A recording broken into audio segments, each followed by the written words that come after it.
Bismillahirrahmanirrahim. Bildiğiniz gibi Peygamber Sevdaları Vakfı olarak Kasım ayını sahabe ayı ilan etmişiz.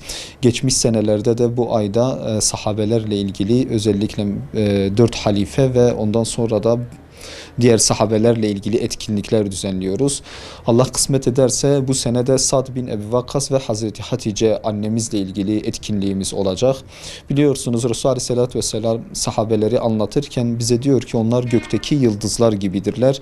Eğer sizler onlara uyarsanız inşallah yolunuzu kaybetmezsiniz. Ve bizler de Peygamber Sevdaları Vakfı olarak tüm halkımızı bu etkinliklere davet ediyoruz. Çünkü biz buna inanıyoruz ki örnek alınması gereken insanlar sahabelerdir. Resulullah Aleyhisselatü Vesselam ve onun dostları olan sahabelerdir. Ve onların hayatlarını iyi bilirsek, onların hayatlarını iyi öğrenirsek Allah'ın izniyle onları kendimize rol model tayin ederiz ve bu şekilde yolumuzu buluruz. Ve Allah'ın izniyle cennete giden yolu da bu sahabelerle elde etmiş oluruz.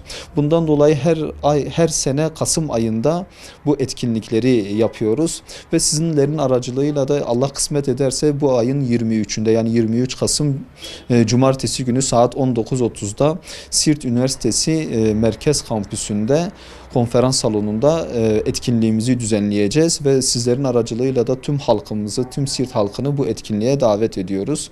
İştirak etmelerini istiyoruz. Sa'd bin Ebi Vakkas, Resulullah Aleyhisselatü Vesselam kendisi için benim dayım dediği sahabedir. Özellikle onu tarif ederken diyor kimin böyle bir dayısı vardır? Böyle bir dayısı olan, yani onu övme şeklinde öyle bir dayısı olan bana göstersin. Sa'd bin Ebi Vakkas'ı bu şekilde övmüştür.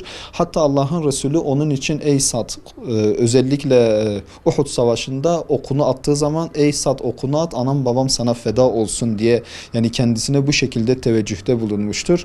Bu şekilde onu övmüştür. Onun için yani Sa'd bin Ebi Vakkas'ın hayatını iyi bilmek, iyi öğrenmek lazım. Neden bunların hayatını bilmemiz lazım? Şundan dolayı, çünkü bugün maalesef örnek alınan insanları cehalete, insanları karanlığa, insanları cehenneme sürüklüyorlar.